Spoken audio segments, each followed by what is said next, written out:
I'm 80 years old now. I suppose that's the first thing I should say. When you reach this age, you start to see your life not as a series of years, but as a handful of choices that actually mattered. Most of what we do is just noise. It's errands, and work, and filling up the hours. But then there are those 2 or 3 moments where the tracks shift, and you head off in a direction you can never really turn back from. I'm sitting in a house that is far too large for one person. It's a beautiful house, I suppose. It has the kind of crown molding and heated floors that I spent 40 years dreaming about. But the silence in here has a weight to it. It's a heavy, expensive silence. I'm telling you this because I don't have much use for secrets anymore. When you're 20, you worry about your reputation. When you're 80, you just want to be honest so you can finally put the bags down. I chose money. That's the short of it. I chose the security of a bank account over the person who made me feel like I was enough just as I was. Her name was Claire. I don't say that name out loud much anymore. It feels like a ghost in the room when I do. We met in the late 60s. I was 23, ambitious, and terrified of being poor. I grew up in a house where the furnace broke every winter and stayed broken. I remember watching my father look at bills like they were death warrants. I promised myself I would never live like that. I would never let a woman I loved look at me the way my mother looked at him, with that mixture of pity and resentment. Claire didn't care about any of that. She was a teacher. She lived in a tiny apartment that smelled like old books and peppermint tea. She had this way of looking at you where you felt like the only person in the world. When I was with her, the pressure to be somebody just sort of evaporated. But then the opportunities started coming. I was in finance, back when the world was starting to move very fast. I was offered a position in a different city, a ladder climbing job. It meant 80-hour weeks. It meant traveling constantly. It meant a life that Claire didn't want. She wanted a garden, a few kids, and time. She valued time above everything else. I remember the night I told her I was taking the job. We were sitting on a park bench. It was autumn, and the air was just starting to get that sharp, cold edge to it. I explained it to her like it was a math problem. I told her that if I worked hard for 10 years, just 10 years, we would be set for life. I told her I was doing it for us. That's the lie we tell ourselves, isn't it? We say we're doing it for the people we love, but usually, we're doing it for our own ego. I wanted to feel powerful. I wanted to be the man who could buy anything. Claire looked at me, and she didn't cry. She just looked tired. She said, "Arthur, you're trading the best years of our lives for a pile of paper. We have enough right now. Why isn't this enough?" I couldn't answer her because, in my head, there was no such thing as enough. I left. I moved. We tried to make it work for a few months, but I was always on a plane or in a meeting.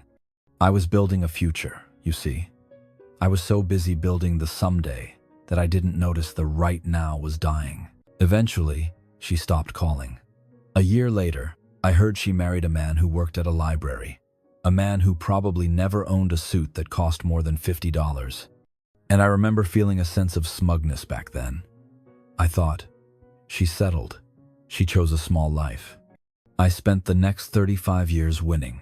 I made partner. I bought the cars. I married a woman who was also very successful, and we had a very efficient marriage. We were like 2 corporations merging. We went to the right parties. We had the right address. We never really talked about anything deeper than the stock market or the renovations on the summer house. We were too busy for intimacy. My wife passed away 6 years ago. Cancer. It was quick, and it was clinical. Even in her final days, we were talking about estate planning and the trust funds for the kids. The kids, they're successful, too. They're just like me. They call me on holidays. They send expensive gifts, but they don't really know me. They don't have time to. They're busy building their own somedays. About 2 years ago, I went back to the town where I met Claire. I don't know why. Maybe it's just what old men do when they know the end of the book is coming. I found out where she lived. I didn't go to the door. I'm not that foolish. I just sat in my car across the street. It was a small house, a bit weathered. But the garden was incredible. There were flowers everywhere, even in the late summer heat. I saw her come out onto the porch. She was old, of course. Her hair was white. She was carrying a tray of lemonade. A moment later, an older man followed her out. He was wearing an old flannel shirt. He sat down in a rocking chair, and she sat next to him. They didn't do much. They just sat there. She put her hand on his knee. He looked at her and said something, and she laughed. It wasn't a loud laugh, just a soft, easy sound that traveled across the street and through my open window. I sat there in my $60,000 car, with my expensive watch and my ironed shirt, and I felt like a ghost. I realized that the man in the flannel shirt had the life I was supposed to have. He had the garden, he had the laughter, he had her. I had the money. I drove back to this big, empty house, and I realized that I had won the game, but the prize was worthless. You can't eat gold, and you can't talk to it at 3 a.m. when you're afraid of dying. People talk about success like it's a destination. They tell you to grind, to sacrifice, to keep your eyes on the prize, but they never tell you that the prize has an expiration date. Your ability to enjoy things fades. Your health fades. The people who actually loved you for your soul, rather than your paycheck, they eventually move on. I have millions of dollars in the bank. I could buy a fleet of cars tomorrow. I could fly anywhere in the world. But I'm 80, and my knees hurt, and I'm tired. There is nowhere I want to go. The only thing I want is to go back to that park bench in 1968 and tell that arrogant young man to sit down and stay put. I want to tell him that enough is a gift, not a failure. I've spent a lot of time lately thinking about the word security. I thought security was a high-yield portfolio. I was wrong. Security is having someone who knows how you take your coffee. Security is the sound of someone else breathing in the house so you know you aren't alone. I'm not telling you this to be depressing. I'm telling you because you probably still have time. You're probably still in that part of your life where you think you're being practical by choosing the promotion over the person, or the overtime over the evening home. You think you're being responsible, but I'm looking at the finish line from here, and I can tell you, no one lies on their deathbed wishing they'd spent more time at the office. No one thinks about their net worth when they're facing the great unknown. They think about faces. They think about hands they held. They think about the moments they were truly present. I missed my life.